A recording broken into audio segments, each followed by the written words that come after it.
Eh bien, bonsoir. Parashat Kitavo 5783. Nous arrivons à la fin de l'année. Nous sommes deux Shabbat de Rosh Hashanah et Bezrat Hashem. On va faire un shiur, vous comprendrez, dans la Simcha.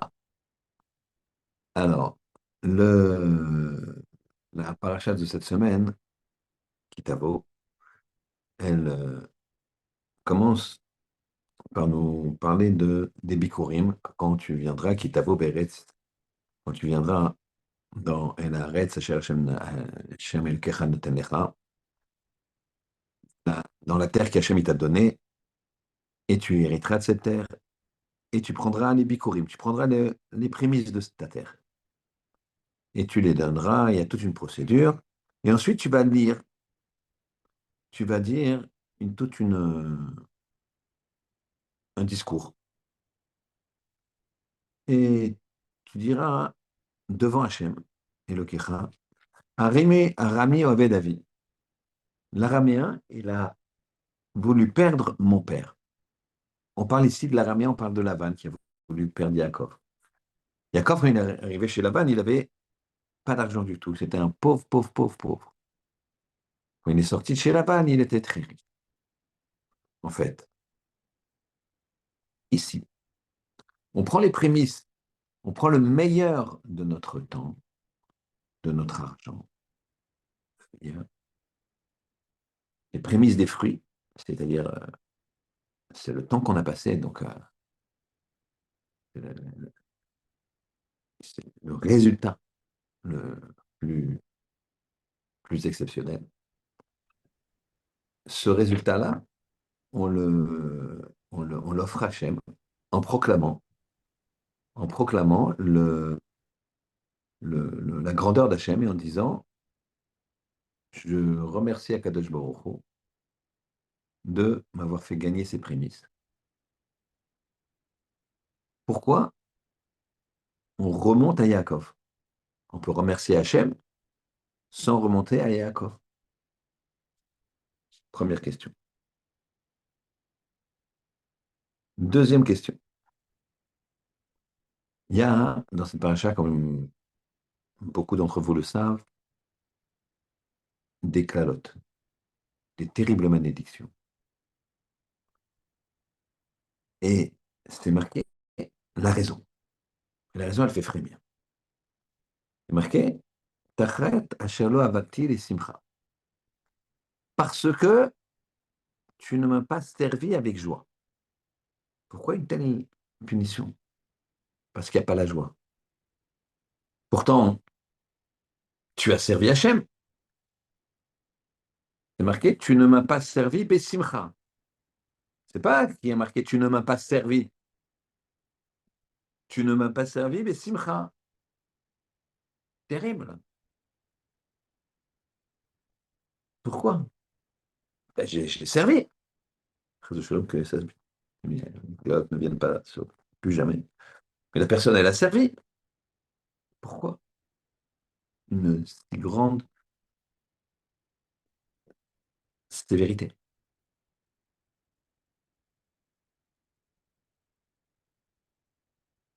Troisième question.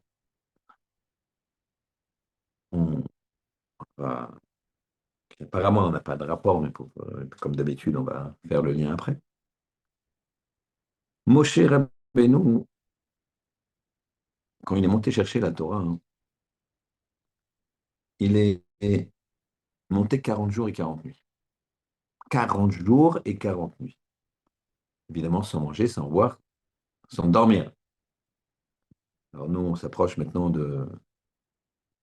jeûne de Guédalia, du jeûne de Kippour, quelques jours plus tard. Tout le monde, on va pas combien de fois y passer, on est là, en plus c'est à peu près, c'est assez tôt cette année, donc ça finit pas très tôt. Donc, 40 jours et 40 nuits sans dormir.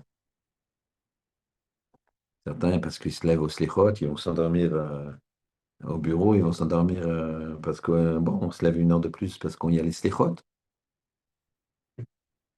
Et lui, c'est 40 jours, 40 nuits sans dormir. Comment on peut faire? Alors, tu vas me dire, Moshe, c'est un surhomme. Très bien. Rabbi Akiva, Gemara Brachot, Gemara connu. Il se fait dépecer par Turnus Rufus. Dépecer. Par des peines de fer qui lui arrachent la peau. Douleur immense. Non, pas de douleur. Il fait Kriyat Shema, les yeux là. Et il meurt, mais c'est parce que sa Neshama se détache. C'est pas qu'il meurt de souffrance. Je veux dire, c'est Rabbi Akiva. Rabbi Akiva. Alors, il est très haut, c'est jamais exceptionnel. Rabbi Yehuda ben Baba, allons-y. Déjà moins connu. Dans un grand Tana, certes. L'époque où les Romains, ils avaient compris que la puissance du peuple juif, c'est la Torah. Et que comment se transmettait la Torah? Ben, par les maîtres. Alors ils ont exécuté tous les maîtres. Tous les maîtres, ils y passaient. Ils cherchaient les rabbinim. Et ils empêchaient de faire ce qu'on appelle une smicha, c'est-à-dire que des maîtres fassent l'ordination, donc fassent smicha, c'est-à-dire on met la main sur la tête pour consacrer l'élève à son rang de rave, qui puisse, ça s'appelle une smicha, qui puisse lui-même donc être rave et continuer la transmission de la Sainte Torah. Ils avaient dit, si jamais on voit une smicha dans une ville, on détruit la ville, homme, femme, enfant. Donc pour empêcher, la valeur de la vie est très importante dans la Torah. Alors là, ils ont dit, on détruit la ville, homme, femme, enfant, vieillard, tout, il n'y a pas rien qui reste. On apprend qu'il y a une smicha aussi, on voit qu'il y a une smicha dans cette ville. Et ils savaient, les Romains, ils étaient malins. Ils ont dit, si jamais vous faites une smicha, une ordination, si un rave, il fait une ordination de ses élèves dans les champs, dans la montagne, on calculera la ville la plus proche et on la rase. Qu'est-ce qu'il a fait Rabbi Yehuda ben Baba? Par des moyens métaphysiques, il a choisi un point équidistant entre deux villes, pile au milieu. Or, les Romains, c'était des gens comme les nazis, de loi carrée. Ils n'avaient pas prévu ça. Et on prend la ville de droite, on prend la ville de gauche. Comme c'est prendre, non, prendre les deux, non. C'est pas dans la loi, on fait rien. Donc, il a pris le risque. Malheureusement, ils se sont fait repérer par une troupe qui patrouillait dans les montagnes de Galilée. Et ça monte beaucoup quand vous allez à, à Méron ou à Tzfat. Ils étaient par là. Et voilà qu'ils sont vus de loin par une troupe de gladiateurs, de soldats romains. Rabbi Yehuda ben Papa, il avait 90 ans à ce moment-là et il était très en chair. Vous imaginez à quelle vitesse il court. Voilà que les soldats romains, les jeunes soldats, 25, 28, 29, 30 ans, plein de force, de fougue, des assassins, ils viennent, ils courent pour le tuer. Qu'est-ce qu'il fait Rabbi Yehuda ben Papa? Il se dresse sur la route. La route, elle était escarpée. Si jamais on voulait passer, il fallait que Rabbi Yehuda ben Bada s'écarte. Rabbi Yehuda ben Baba, il a dit aux élèves, ça y est, vous êtes rabbanim, vous êtes rav, allez diffuser la Torah, je les retiens. Et voilà qu'il est là, devant. Les Romains, ils disent, pousse-toi, pousse-toi. Ils vont le tuer, mais bon, il ne se pousse pas. Il faut faire contourner, c'est le précipice. En haut, c'est trop abrupt, et en aval, c'est le précipice. Alors, ils lui ont commencé à lui lancer des flèches et des lances. Il y a marqué qu'il a été troué comme un tamis par 400 points d'impact, mais qu'il n'est pas mort de ça. C'est la Neshama qui est partie à un moment. Que lui, il prenait les coups, tac, tac, il souriait, ça ne bougeait pas. À tel point que les Romains, ils avaient peur. Ils ont voulu attendre qu'il tombe. Et, et il a fallu que- qu'ils envoient 400 points d'impact. Et même si ce n'est pas ça, nous dit le texte, c'est que sa Neshama, elle est sortie. C'est pas le sujet aujourd'hui, mais un homme meurt quand la Neshama sort de son corps, pas quand le cœur s'arrête. Le cœur s'arrête quand la Neshama est sortie. La Neshama, elle sort, le cœur s'arrête. C'est pas le cœur s'arrête et la Neshama, elle sort. C'est le contraire. Au moment où la Neshama, on dit, tiens, prends la Neshama, tac. Alors à ce moment-là, ça s'arrête. Mais le cœur peut s'arrêter, la Neshama, elle reste dedans. Et il va revivre. C'est ce qui se passe quand des fois, il y a plus d'une histoire où il y a une personne qui a un certificat de décès, tac, tac. On voit, tu es en forme, papy et tout. Ouais, ça fait 10 ans que je suis mort, regarde. À Mnebrak, il y a quelqu'un qui a été déclaré mort et qui a accroché sur sa porte d'entrée de son immeuble, de son appartement, quand il sort, c'est-à-dire à l'intérieur. À chaque fois, il sort, chaque fois qu'il sort, il voit son certificat de décès et dit merci Hachem de me permettre de vivre encore un jour. Merci Hachem. On pourrait et on doit remercier Hachem chaque jour. Je reviens à Yehuda Ben Baba. Alors tu vois, lui, il est Bessimcha. C'est juste parce que Neshama, elle monte, mais lui, il est Bessimcha, sourire. Il n'y a pas d'impact. Il fait pas. Et vraiment, ils les prennent pour un fou. Il a dû se droguer, il a dû. Comment on peut. Là, c'est pas Moshe, c'est pas Rabbi Akiba. Bon, tu vas me dire, Rabbi Yehuda, non, Baba. Tana. Alors on redescend encore des générations. Et là, on prend un homme lambda. On ne sait même pas son nom.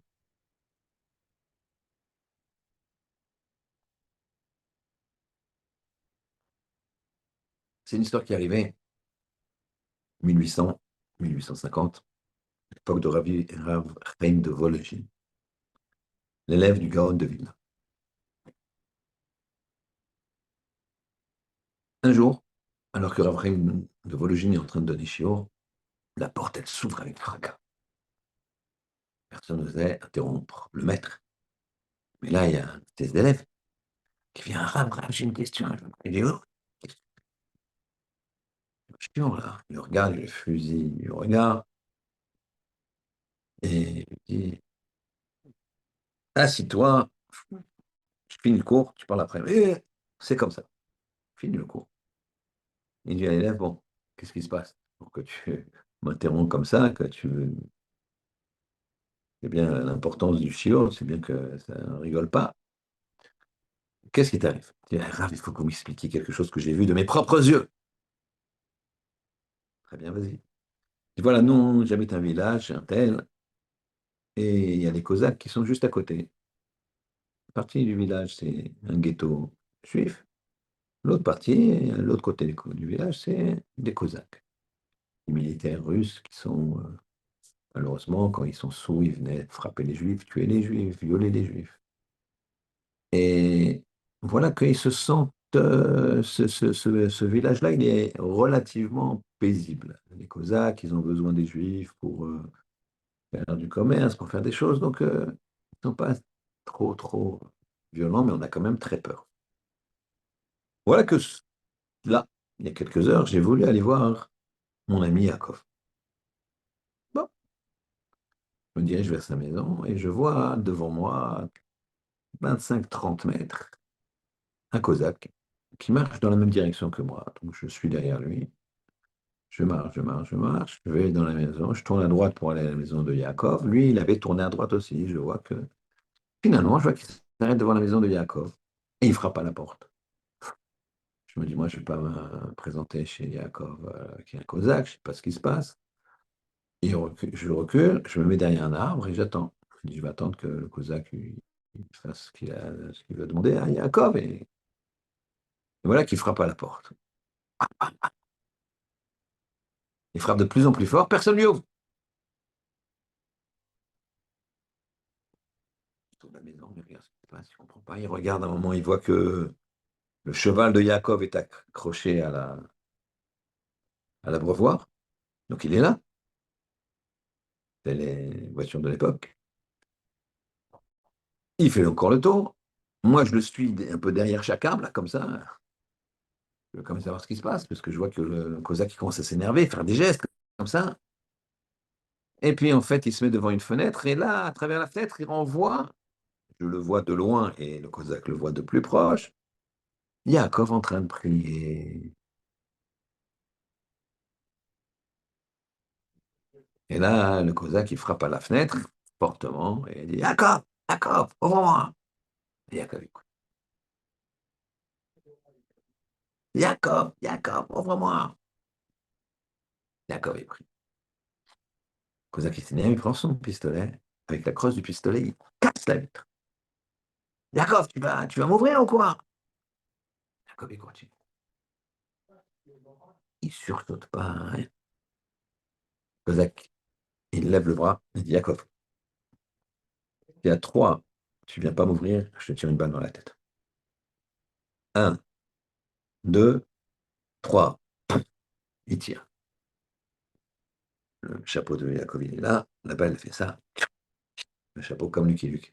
Ça va de l'autre côté de la pièce.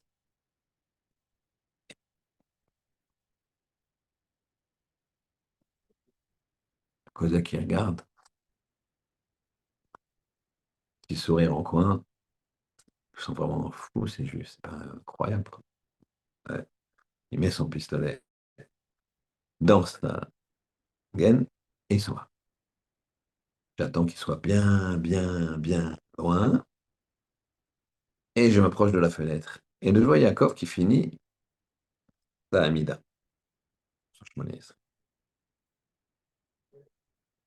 Et là, tu as des enfants qui sortent de dessous l'armoire, un enfant qui sort du dessous le lit, toute la famille s'était cachée, ils avaient peur.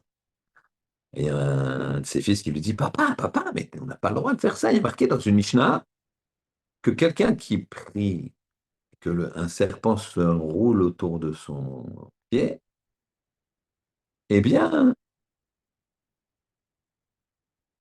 il n'a pas le droit de s'arrêter. Mais parce que c'est un serpent qui est pas venimeux. Mais si c'est un serpent venimeux et qu'il y a un, euh, un, un- un danger, il est évident que le serpent venimeux fait en sorte que l'on doit s'arrêter. Donc, papa, qu'est-ce que tu as fait? Pourquoi tu t'es pas arrêté? Ça, c'est pire qu'un serpent venimeux. Ce Cosaque-là, c'est pire qu'un serpent pas venimeux. Donc, qu'est-ce qui se passe ici? Qu'est-ce qui se passe ici? Alors, on va continuer.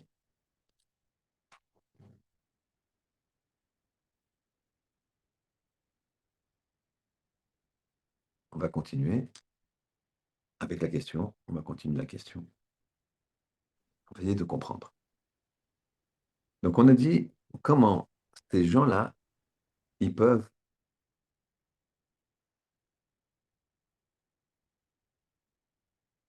comment ces gens-là, ils peuvent résister à cette, cette épreuve. Mon cher Rabbeinu, euh, il est resté 40 jours et 40 nuits.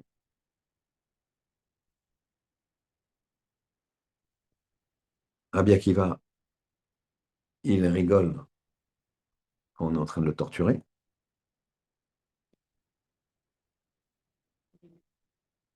Rabbi Yehuda ben Baba, il se fait dépecer, il se fait envoyer des flèches et des lances, et il ne bouge pas, il sourit. Et cet homme-là, l'ami de le Yaakov en question, un Cosaque qui va jusqu'à lui tirer dessus, lui, il sent rien. La balle, elle passe au-dessus de sa tête, mais à 3 centimètres, il sent rien. Parce que quand son fils, il lui dit, Papa, Pourquoi t'as pas répondu au Cosaque? Il a tiré, il a cassé la vitre. Et lui, Yaakov, il a dit, quelle vitre? Quel Cosaque? Ah oui, elle est cassée la vitre, comment ça se fait? Qui c'est qui a fait ça? Et mon chapeau? Oh, il y a un trou là. Papa, il t'a tiré dessus. Ah ouais, je sais pas, dit-il avec un grand sourire. Donc l'élève demande à un frame de biologie, il faut que vous m'expliquiez, moi je comprends. Et aussi, il faut qu'on comprenne, nous aussi. Enfin, dernière question. Dans la Gemara Chagiga, on parle un petit peu des choses, un peu de ce qui se passe dans le ciel, les anges, etc. Et on dit qu'il y a un ange qui s'appelle Sandalphon. Sandal, phon, ça veut dire un ange. En grec, sandal, c'est une sandale. Sandalphon, parce que c'est un ange qui touchait le pied. C'est un ange qui, ses pieds sont sur terre. Et cet ange, il est plus grand que tous les autres, que le plus grand des anges, que les plus grands des anges, de 500 années de marche d'un homme. Donc tu prends un homme qui marche 500 années, tu regardes combien il fait de kilomètres, et tu as la hauteur que Saint-Delphine, il dépasse les plus grands des anges. Tout ça, je vous donne juste ça pour mettre l'eau à la bouche, parce on regarde très précisément ce qui se passe là-haut. Et on dit que Saint-Delphine, il tresse des couronnes sur la tête du Créateur. Alors, je me pose une question. Il y a un problème. Pourquoi? Parce que si tu tresses des couronnes sur la tête du Créateur, ça va être au-dessus de lui. Même si c'est qu'une image, puisqu'Hachem il est partout, c'est problématique. Deuxième problématique. Ça veut dire que si tu tresses des couronnes sur la tête d'Hachem, ça veut dire que tu sais où il est. Or, il y a marqué Baruch Hachem Bimkomo. Hachem, il est source de bénédiction. Bimkomo dans son endroit spécifique. Personne ne sait où il est. Ni ange, ni rien, ni personne. Donc, qu'est-ce qui se passe ici? Comment ça se fait que Sandalphon puisse tresser des couronnes sur la tête d'Hachem? Très bien. Donc, on recommence les questions très rapidement. On a une question qui dit pourquoi, quand on offre les bikurim, les prémices, on dit à Rami Oved David. On remercie Hachem et on remonte jusqu'à Yaakov. Un araméen, il a voulu servir, perdre mon père Yaakov. Deuxième question, pourquoi il y a tant de clalotes? Parce que tu ne m'as pas servi Bessimcha. Mais on a servi, on a fait toute la volonté d'Hachem, mais pas Bessimcha. Alors là, les clalotes, bam, juste parce que c'est pas Simcha, parce que c'est pas avec la joie.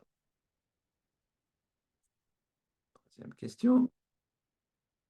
Moshe Rabbeinu, Rabbi Akiva, Yehuda Ben Baba, Yaakov, tous ces gens-là, Yaakov, le jeune monsieur qui a prié, c'est pas Yaakov Avinu.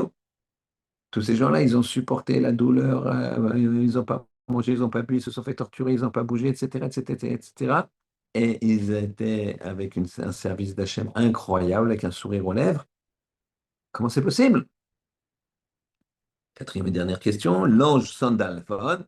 Comment l'ange Sandalphon peut tresser des couronnes sur la tête de Ribono Shel Olam, puisqu'on ne connaît pas son endroit, et même si on connaît, et il ne peut pas être pardon, au-dessus d'Hachem, et même si tu dis que bon, c'est un euphémisme, et personne ne connaît son endroit, donc il ne peut pas tresser des couronnes sur la tête d'Hachem.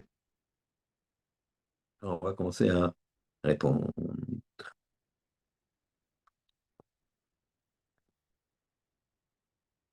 La simcha, la joie que l'on éprouve pour quelque chose, est révélatrice de ce qu'on est, de ce qu'on veut,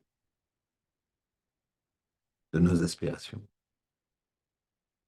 Quelqu'un qui ne sert pas Hachem Bessimcha, ça veut dire qu'il n'est pas, c'est un robot, c'est pas profond, il n'y a pas la simcha. La simcha, c'est quand tu te couches le soir, tu dis, je fais des mitzvot, j'ai progressé dans mon niveau, je fais de la tzedaka. J'ai bien travaillé pour servir Hachem. Pour être serein, tu as fait une bonne affaire, quand ton patron est content de toi, moi, toi, t'es le patron, tu es content de tes employés, ça marche bien, tu as vendu le produit, etc. Pas parce que c'est moi. Une vraie simcha. Une vraie simcha, c'est quoi? C'est spirituel. C'est ça le principe.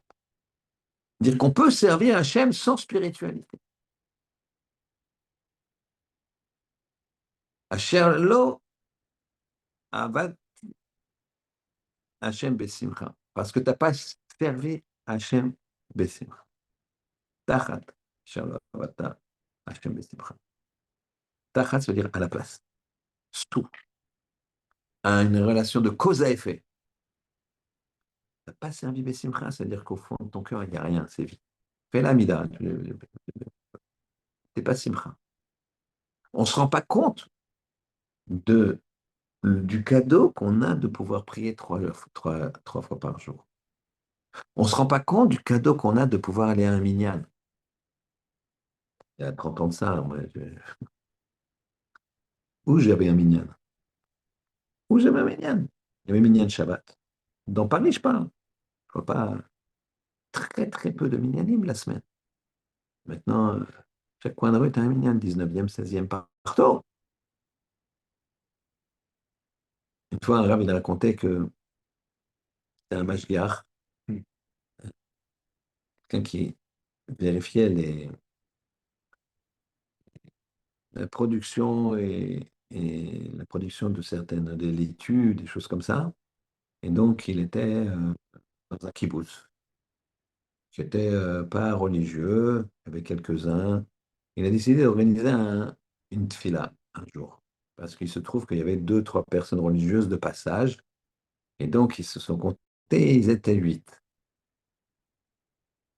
Il y a une neuvième personne qui est arrivée, donc il ne restait plus qu'un. À ce moment-là, le rav, il sort dehors, il voit un vieux monsieur sans kippa sur la tête, assez âgé comme ça.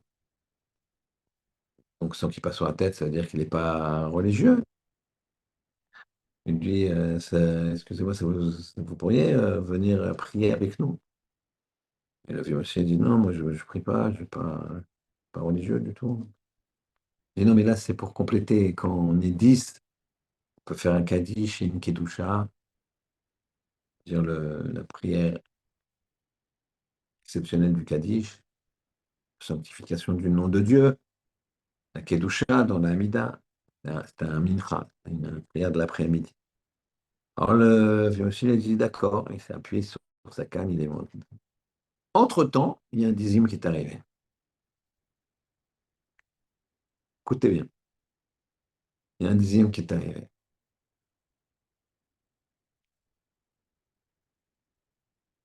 Donc le rave, il a vu que le monsieur il était fatigué, donc il n'a pas voulu abuser. Il a dit, écoutez, maintenant on est 10, vous pouvez retourner sur votre banc à l'ombre là-bas, vous serez plus à l'aise que ici, c'est pas grave, nous on est 10.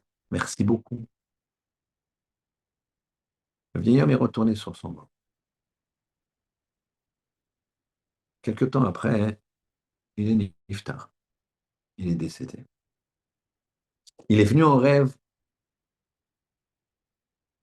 chez le rave. Il lui a dit, je te remercie. Tu peux pas savoir la récompense exceptionnelle que j'ai eue parce que j'ai eu la volonté de compléter le minyan. J'ai reçu là-haut une récompense exceptionnelle. Sarah Botaï, c'est quelqu'un qui a eu la volonté de compléter minyan. Imaginez quelqu'un qui complète minyan, quelqu'un qui répond Amen au Kaddish. On doit être Bessimcha. On doit être Bessimcha, on va à la choule. Il y a certains qui vont à la choule que Shabbat matin.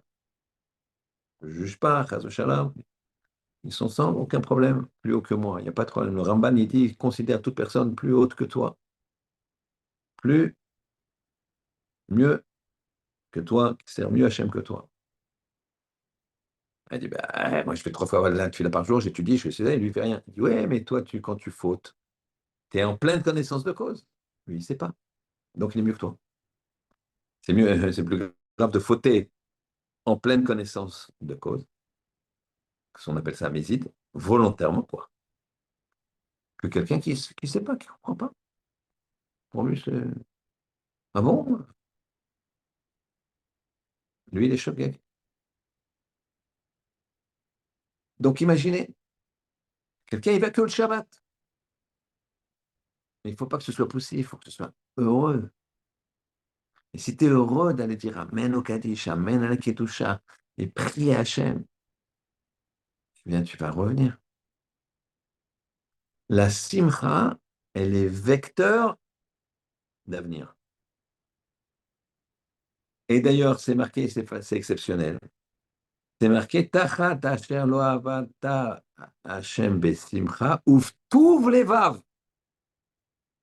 Et trouve le tov, le bien, levav dans ton cœur. Et ceux qui sont des habitués à Meshurim, ils savent très bien que le tov, c'est quoi? C'est quand il y a de l'avenir. Le bien, c'est quand il y a de l'avenir. Tov.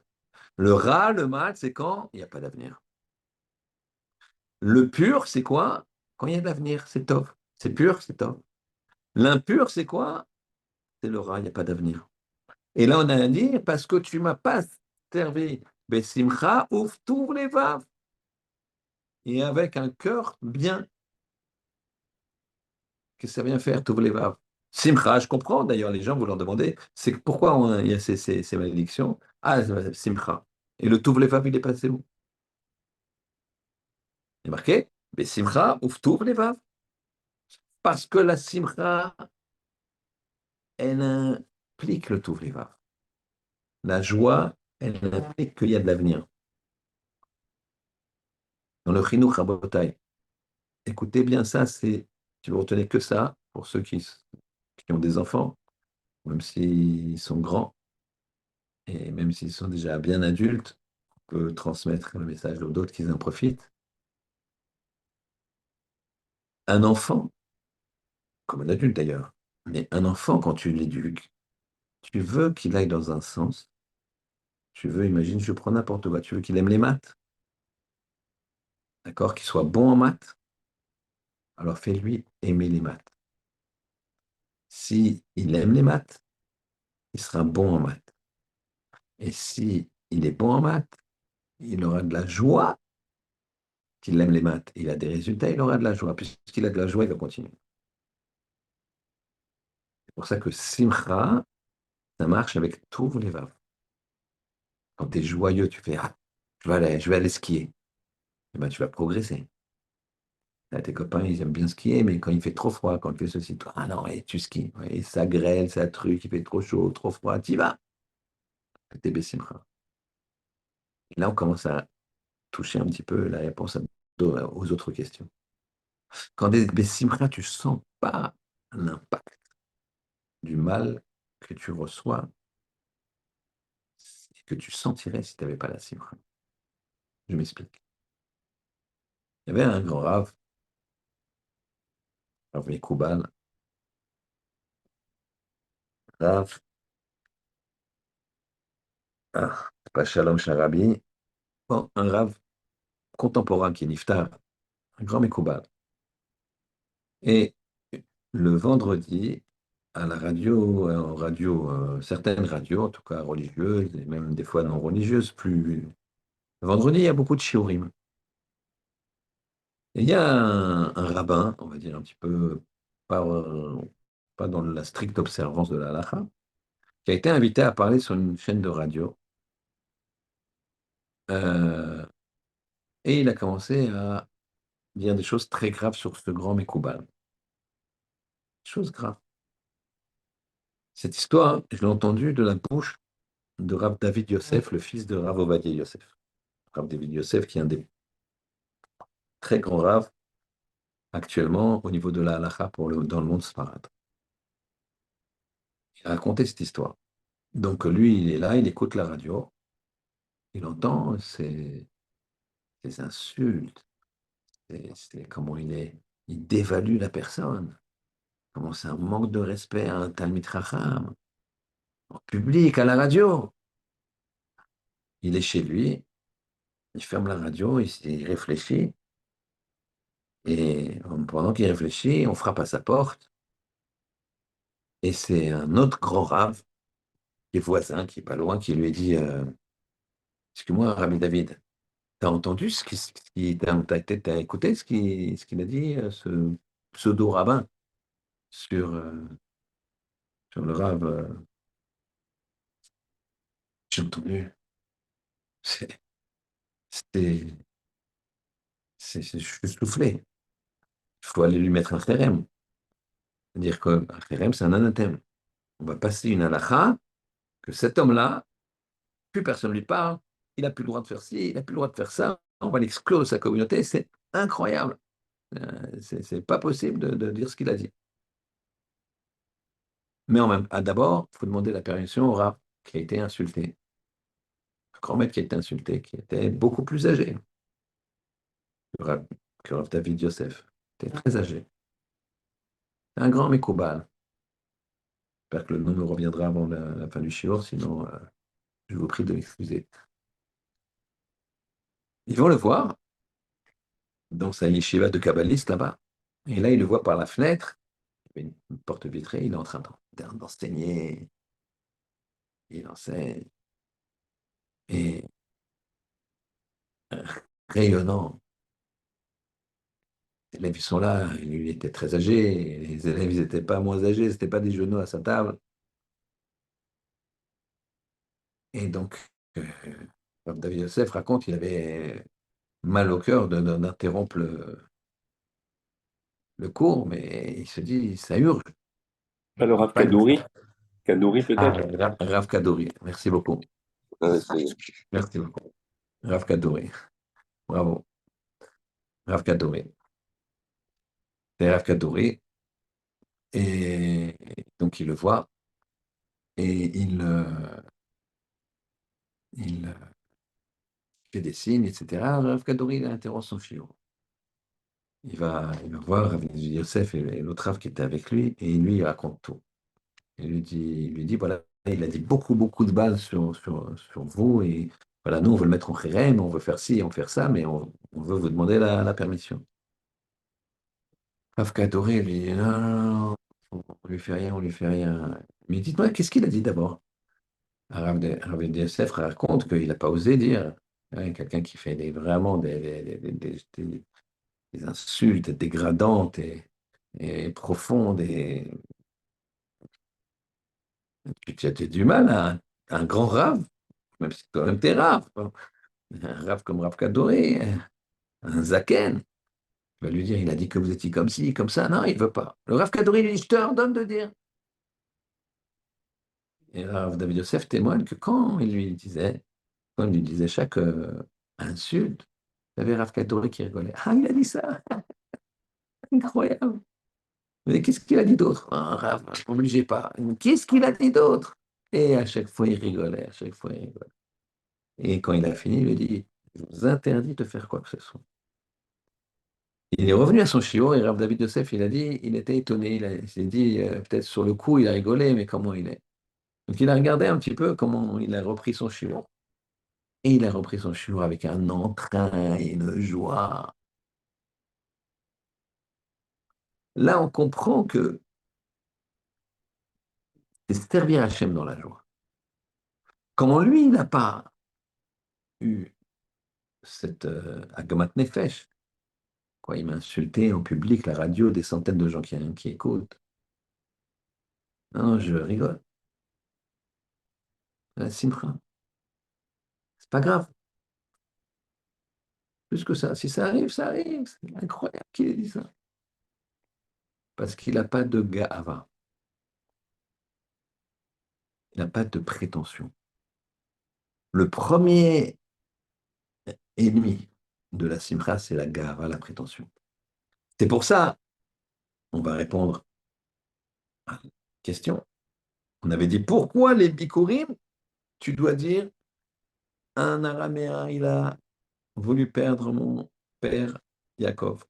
Lavan, il a voulu perdre Yaakov. Là, t'es blindé, excusez-moi du terme. T'es un riche, tu amènes les bikurim. Moi, je mets les bikurim pour Hachem.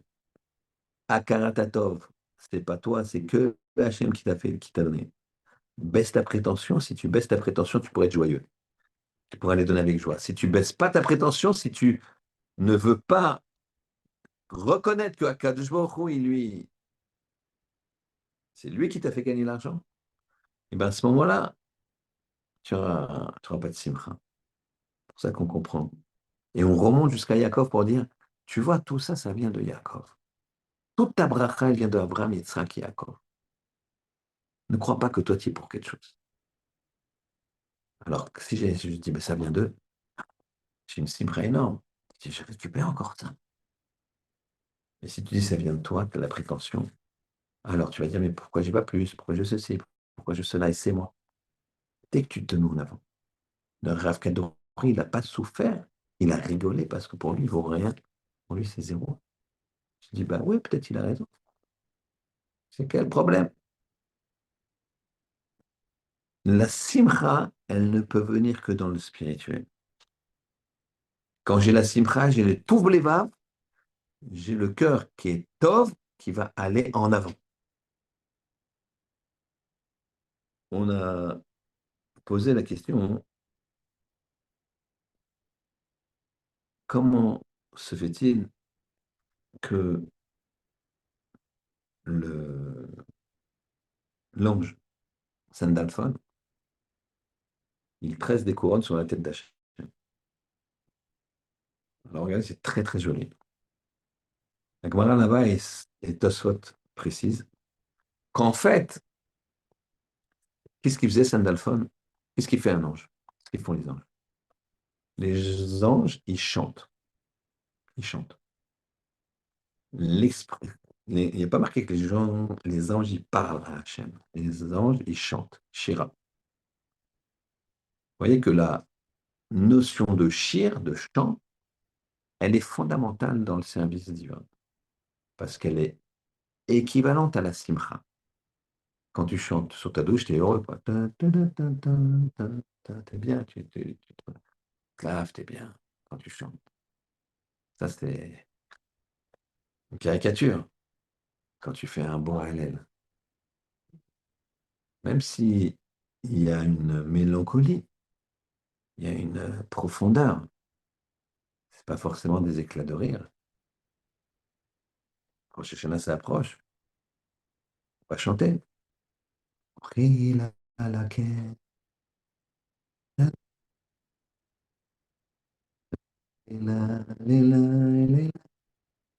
Alors là, tu rigoles pas.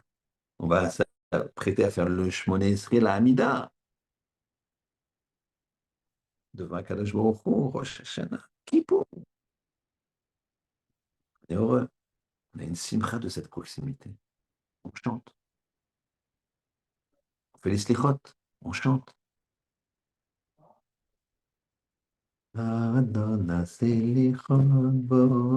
C'est même joyeux, quelque part, chez les Sparadim. C'est joyeux parce que je me vide, je fais, je dis à Hachem, j'ai fauté devant toi, mais j'ai une proximité avec Hachem. J'ai une simcha particulière. J'ai une simcha. Donc, dans le chant, on dévoile une simcha. Maintenant, les anges, ils font que chanter. Ils ne parlent même pas. Ils ont une grande simcha. Donc maintenant, Sandalphon, lui, il chante, mais qu'est-ce qu'il chante? On dit juste qu'il tresse des couronnes. Alors regardez bien ce que nous dit Tosfot. Elles viennent d'où ces couronnes? Comment elles sont tressées? D'où elles viennent? Ces couronnes, ou ce qui permet à Sandalphon d'avoir la matière première pour tresser les couronnes et donc avoir les couronnes, c'est les tfilotes des tzadikim en bas. C'est-à-dire que la tfila des tzadikim en bas, c'est un chant qui se transforme en couronne. Et qu'est-ce qui fait Sandalphon? Puisqu'il ne peut pas la mettre sur la tête d'Hachem, puisqu'il ne peut pas être ni au-dessus d'Hachem, ni savoir où il est Hachem, comme on a dit. eh bien, il dit le nom. Il chante le nom de la couronne. Chaque couronne, elle a un nom. Et il chante le nom. Ta-da-da. Et à ce moment-là, la couronne, elle vole, et d'elle-même, et elle trouve sa place sur la tête du Ribono Shel Olam. C'est ce chant qui est synonyme de simcha, qui est synonyme de la tfila que font les tzadikim, qui fait que ça cresse des couronnes sur la tête d'Hachem. Ici, c'est ça, le pivot essentiel.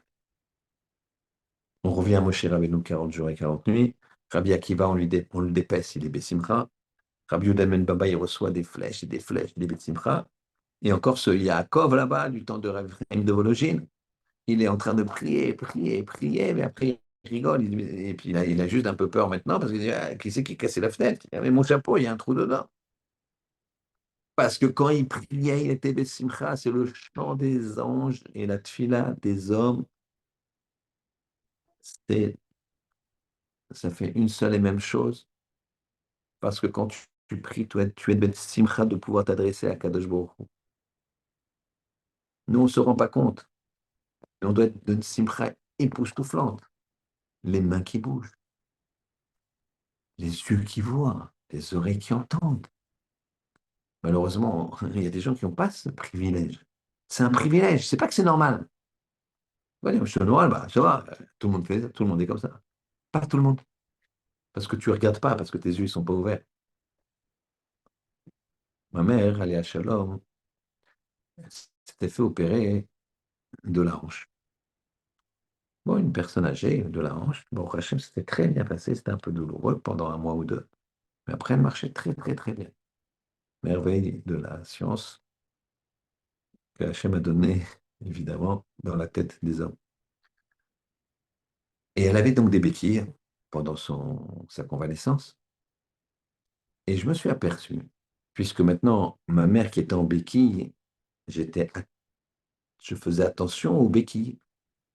J'étais plus en alerte à revoir des béquilles. Je me suis aperçu qu'il y avait vraiment un nombre important de gens dans la rue qui avaient des béquilles et que je m'en apercevais pas. Et je me suis dit, tiens, il y a plus de gens que je pensais en béquille. Pourquoi? Parce que là, le fait que ma mère soit en béquille, ça m'a mis dans un petit problème. Il fallait que je m'occupe d'elle. C'était un handicap. Pour Hachem, c'était passager, mais c'était un handicap. Mais ce qui m'a fait que je me suis rendu compte qu'il y avait plus de gens qui avaient cet handicap. Ce qui fait que je me disais, mais quand tu n'as pas cet handicap, tu dois être heureux. Tu dois être heureux.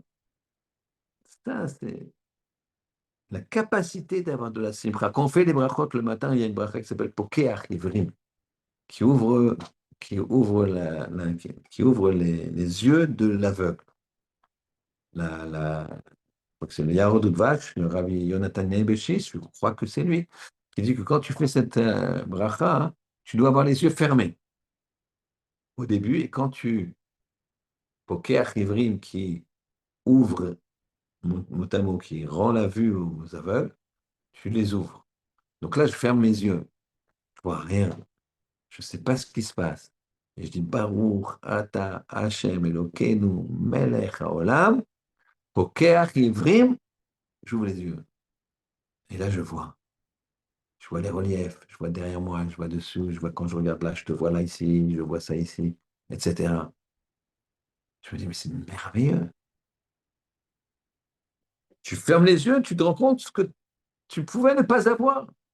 Tu les ouvres, que ce que tu as. Ah, quel bonheur, quel bonheur. Donc, si on a conscience de ça, même quand on garde les yeux ouverts, on a conscience qu'Hachem nous donne l'orta de la simcha. Et c'est pour ça que Moshe Rabbeinu, quand il sert Hachem, il a de la simcha, alors 40 jours et 40 nuits, il s'en fiche de dormir, de manger, de se reposer.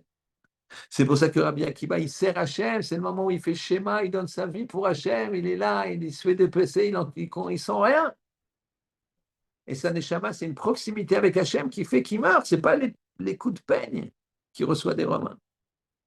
Et Rabbi Yehuda ben Baba, ce n'est pas les flèches et les lances qu'il reçoit. Rabbi Yehuda ben Papa, c'est parce qu'il est tourné vers Hachem, Hachem Malech, Hachem Malach, Hachem Iloch, L'Olam Vaed, il sourit et il a une proximité avec Hachem et là, les Shema, il sort. Et ce Yaakov, c'est pareil. Il est là, il prie, il tresse des couronnes, il tresse une couronne. Sandalphon, elle va dire le nom de cette couronne, elle va être sur la tête d'Hachem, parce qu'il est Bessimcha. Il y a une proximité avec Hachem. La preuve, je vais vous dire quelque chose d'extraordinaire. Pourquoi c'est extraordinaire? Parce que vous pouvez vous-même l'expérimenter. Tu sors le soir de Kippour, comment tu es? Tu es Bessimcha ou tu n'es pas Bessimcha? On est Bessimcha. Hachem nous a pardonné. Il y a Sukkot qui arrive. Il y a... Pourquoi?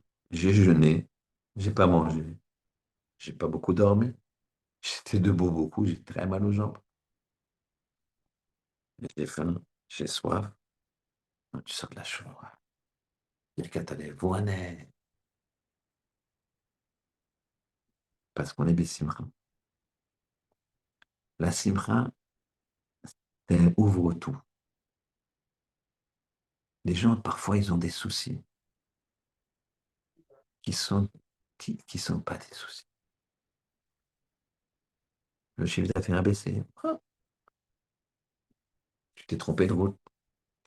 Tu as loué une maison, il y avait marqué 4 pièces, et il y a une pièce, c'est un KGB. Donc, tu as tous les enfants qui vont être dans une autre chambre. Ça va gâcher les vacances. Non, au contraire, les enfants, c'est d'accord, c'est petit, etc. Mais au contraire, bah, les enfants, regardez, on va camper, c'est rigolo. Dans tous les cas, il faut être Bessimcha. Ce pas des vrais problèmes.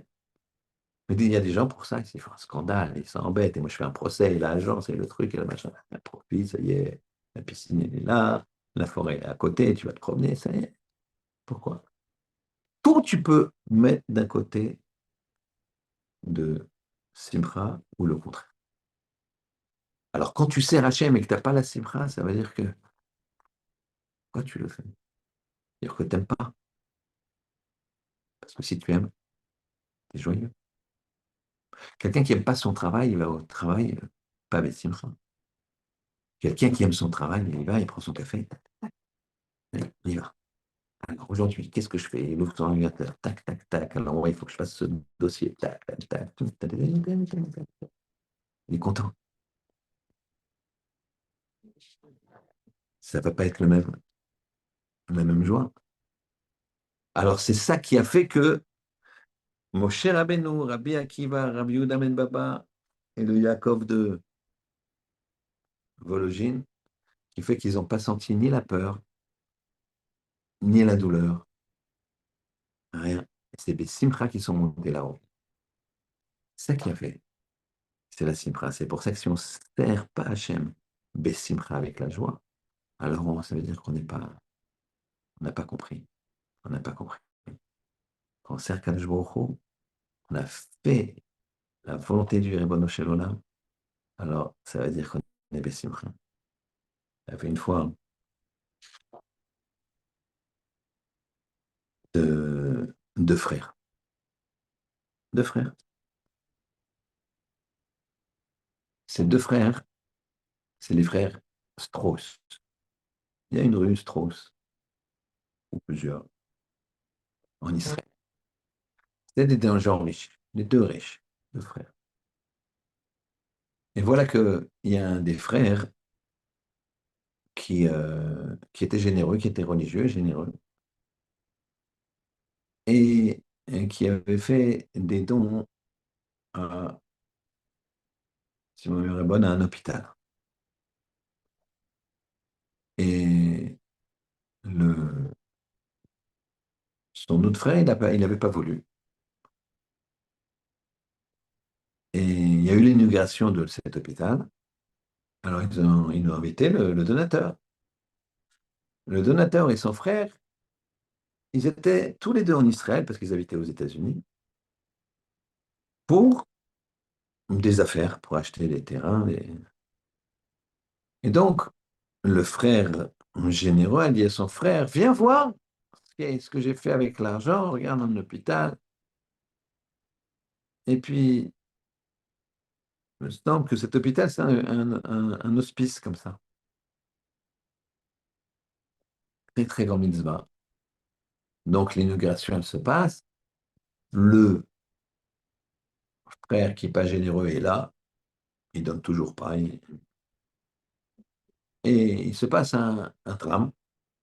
C'est que le frère donateur généreux trébuche dans l'escalier et se brise la jambe méchamment. Bon, une fracture bien mal. On le soigne et on lui dit il faut rester immobile au moins pendant 15 jours. C'est un gros problème. Alors, il y avait le bateau qui les ramenait aux États-Unis, qui partait 2, 3 jours plus tard. Alors, le frère qui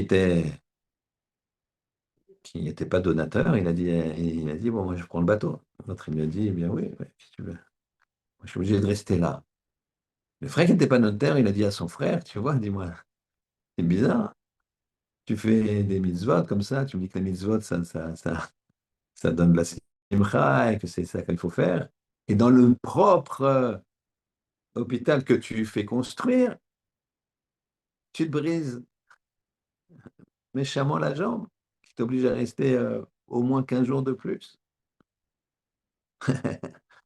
Bon, tu fais comme tu veux, mais malheureusement, malheureusement, le bateau qu'a pris l'autre frère qui n'était pas généreux a coulé. Et il est niftar. Je vois il l'a sauvé avec son cassage de jambe. Et cette personne était heureuse. Elle a dit à son frère, qu'est-ce que tu veux? Moi, je ne regrette pas. Et si on m'avait dit, attention, tu vas construire cet hôpital, mais quand tu vas inaugurer, tu vas te casser la jambe, j'aurais fait le chèque quand même, parce que c'est Bessim. C'est ça le principe de la simcha. Quand on ne sert pas Hachem Bessimcha, ça veut dire que je te mets un tonneau de pierres précieuses devant toi. Un sac de pierres précieuses énorme, énorme. Des rubis, des diamants, des émeraudes, de l'or, de l'argent, un truc de fou. Toi, tu regardes, bon, tu dis, je prends, je prends. Mais comme ça, je prends, tu t'emmènes chez toi, tu poses, tu vas te servir. Mais t'es pas Bessimcha. Ça veut dire que tu sais pas ce que tu as dans ton... Tu sais pas la valeur de cet or, de cet argent, de ces diamants, de ces rubis, de ces émeraudes. Parce que si tu connaissais la valeur, tu serais Bessimcha. C'est la même chose, Rabotai, quand on fait une mitzvah. Si tu connais bien la valeur de la tzedaka, quand le pauvre il vient, c'est le 20e pauvre qui vient, t'es au kotel, qui te bouscule un peu, parce que voilà, il fait chaud, tu es là, tu dis, ah mais ça y est, j'ai donné, j'ai donné. Si tu sais, si tu as intégré que la tzedaka, c'est une mitzvah fabuleuse, tu serais Bessimcha, oui, tiens, encore un, génial, tiens, fais-moi la monnaie, parce que là, j'ai plus rien, et malheureusement, je pense qu'il y en aura d'autres, et voilà, et merci beaucoup. Rabotaille, on doit dire merci aux gens à qui on donne, pas qu'ils nous disent merci. Pourquoi? Parce que la valeur de la tzedaka qui nous permet de le faire, c'est exceptionnel. Sinon, on n'a pas conscience de ça. Tfila, Tshuva, Tzedaka, il faut être besimcha dans ces éléments-là. Et si je ne suis pas besimcha quand je donne de la tzedaka, alors c'est pas bon, puisque tachat lo avalta Hashem besimcha uvtuv levav. La simcha, c'est l'avenir. La simcha, ça enlève la gava. Tu ne veux pas être sa mère si tu es prétentieux. pour ça que dans la paracha, on dit, je le répète, tu es riche, tu donnes les bikurim à Hachem, il faut être besimcha. Et comment tu fais? Tu te rappelles que je suis rien, Hachem. Yaakov lui-même, il était rien. J'étais un esclave en Égypte, j'étais rien, zéro. Maintenant, tu m'as mis là, c'est toi qui m'as mis là. Parce que j'avais aucune chance de te faire tout seul. Et donc, je suis besimcha. Parce que j'ai une anava, j'ai une modestie. Qu'Hachem il fasse, qu'on comprenne que pour être besimcha, pour comprendre la valeur des mitzvot, pour comprendre la valeur des mitzvot, il ne faut pas avoir de gava. Et pour comprendre la valeur des mitzvot, il faut étudier la Torah. Quand tu étudies la Torah, tu dois être besimcha. En général, les gens qui étudient la Torah, ils sont besimcha. Pour entrer dans un collège, dans une yeshiva, asseyez-vous juste. Asseyez-vous. Regardez les gens. Regardez les jeunes, regardez les moins jeunes, regardez les zékénim, personnes âgées, les rabbanim. Vous n'allez pas passer plus de 1, 2, 3, 4 minutes sans voir un sourire sur le visage de chacun. On va dire, oui, non, mais tu comprends, Tosfot, il dit ça, mais non, mais... Alors tu crois que Tosfot, il dit ça? Simcha. Hachem, il fasse qu'on le serve avec simcha et que cette simcha, elle soit sur le visage de tous les gens du clan d'Israël. Shabbat Shalom ou Mevorach et un beau Shabbat, Bestimcha. Shabbat Shalom.